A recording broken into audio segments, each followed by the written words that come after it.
अस्सलाम वालेकुम viewers, rich Pakistan का नया एपिसोड लिए मैं हूं आपका मेजबान अब्दुर्रहमान। आइए डिस्कस करते हैं आज की दो इंटरेस्टिंग न्यूज।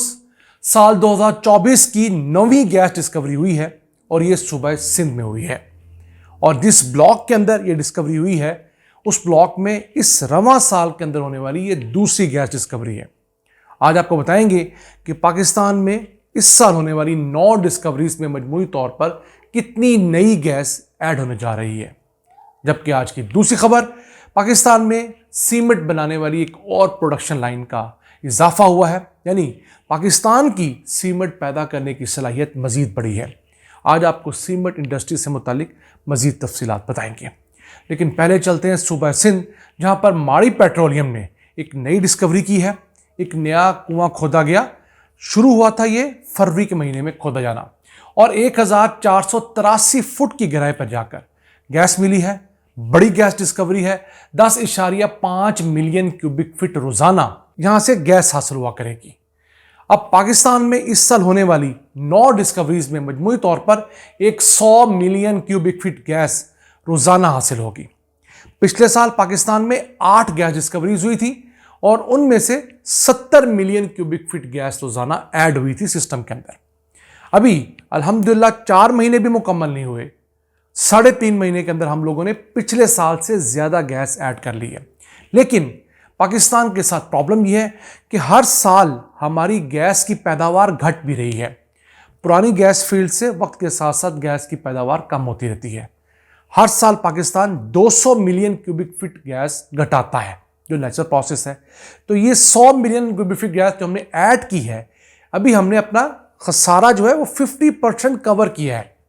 अगर बाकी साल में हम लोग 100 मिलियन क्यूबिक फीट और ऐड कर लेते हैं तो हम सिर्फ पिछले साल का खसारा पूरे करने में कामयाब होंगे।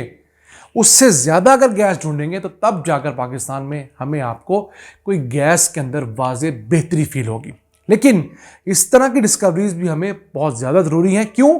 हमारी इंडस्ट्री के लिए, हमें घरों के लिए, कमर्शियल सेक्टर के लिए बढ़ती आबादी के साथ साथ ज़्यादा गैस दरकार है।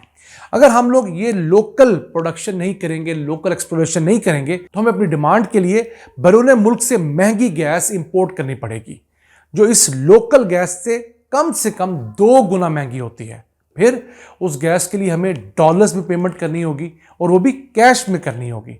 तो वो हम मुतहम्मल नहीं हो सकते।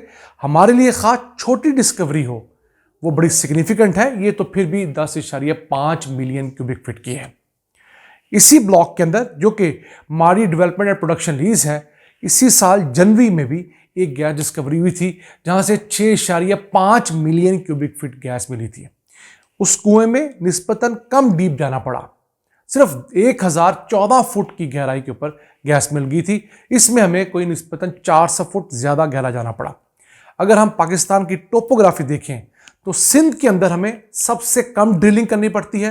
अल्लाह ताला का निज़ाम है, सिर्फ 1000, 1200, 1500 फुट पर जाकर हमें कहीं ना कहीं गैस और ऑयल के रिजर्व्स मिल जाते हैं। जबकि पंजाब के अंदर, खैर पख्तूनख्वा के अंदर हमें 5-5 हज़ार फुट और उससे ज़्यादा पर भी जाना पड़ता है। बलूचिस्तान में तकरीबन 2-3 हज़ार फुट की गहराई के ऊपर हमें तेल और गैस मिल जाता है। तो ये अल्लाह ताला की देन होती है। किसी इलाके में अल्लाह ताला तेल और गैस रखता है, वहाँ पर ज़राअत नहीं होती। मिसाल के तौर पर मिडिल ईस्ट, वहाँ पर तेल और गैस तो बहुत है, ज़राअत उस तरह नहीं है। पाकिस्तान में अल्लाह ताला ने ज़राअत भी दी है और तेल और गैस भी दिया है। कुछ मुल्कों में गैस ज़्यादा है, कुछ में तेल ज़्यादा है। तो हमारे यहाँ निस्बतन जो खित्ता है, यहाँ पर गैस ज़्यादा मिलती है, तेल की पैदावार कम होती है। अब जिस वेल्थ से ये डिस्कवरी हुई है, इसमें से किसी किस्म का तेल नहीं मिलेगा। हमें सिर्फ गैस मिली है, जो कि नेचुरल गैस हम लोगों घरों में सुई गैस के तौर पर इस्तेमाल करते हैं।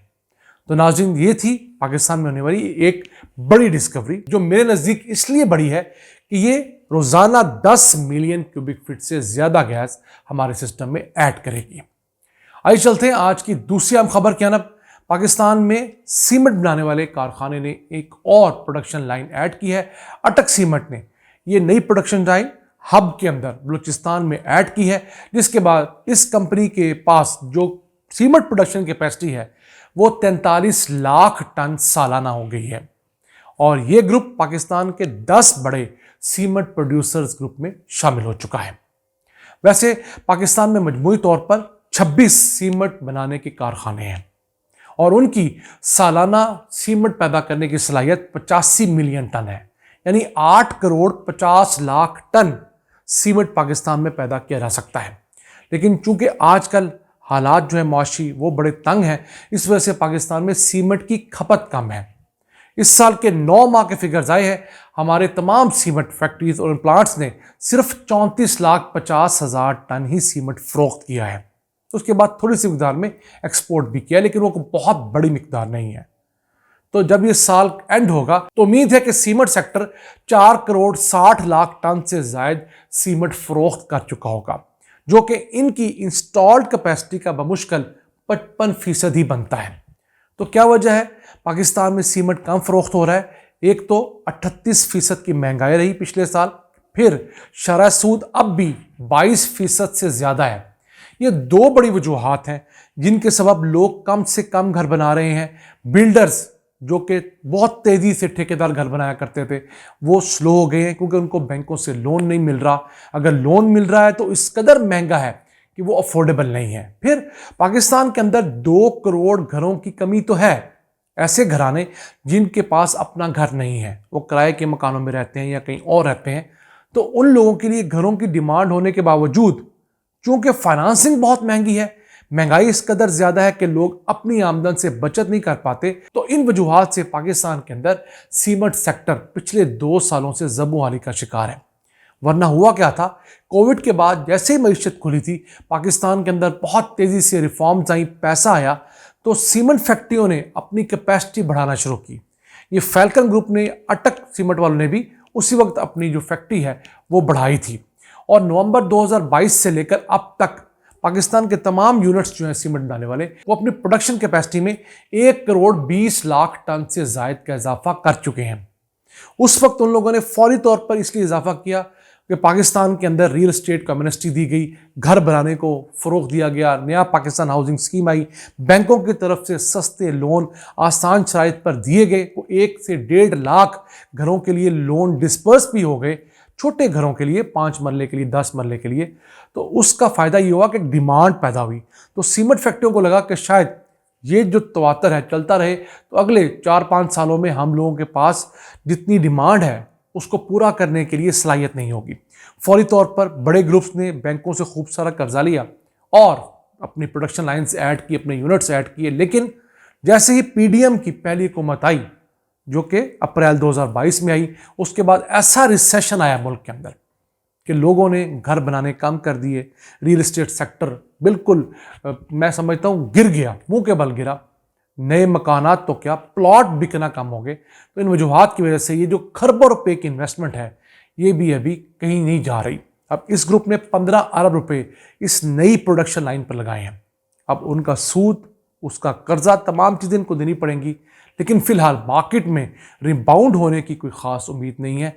अल्लाह से हमें ज़रूर उम्मीद लगानी चाहिए कि वो पाकिस्तान के हालात पर रहम करे, यहाँ पर माशी और सियासी इस्तेहकाम आए, ताकि हम सब की ज़िंदगियों में आसूदगी आए, पाकिस्तान के कर्जे उतरे और हम और हमारे बच्चे एक बेहतरीन खुशहाल पाकिस्तान देख सकें।